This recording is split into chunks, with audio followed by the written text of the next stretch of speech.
Hello, so amo ading balay kay ingon ani di ay ang itsura. Tanawan ninyo.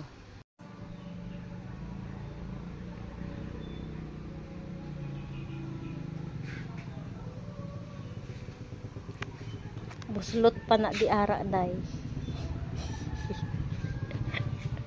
Ato na to sa gawas.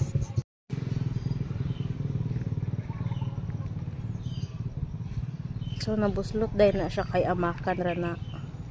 Tapos ang bubong dito di ara. Nalumping na siya kay na tumbahan og kahoy. So karon wala mi balay, nakipuyo na mi. So amo ada yung balay. Tambakanan ni siya sa una o mga seaweeds. Bali storage ni siya.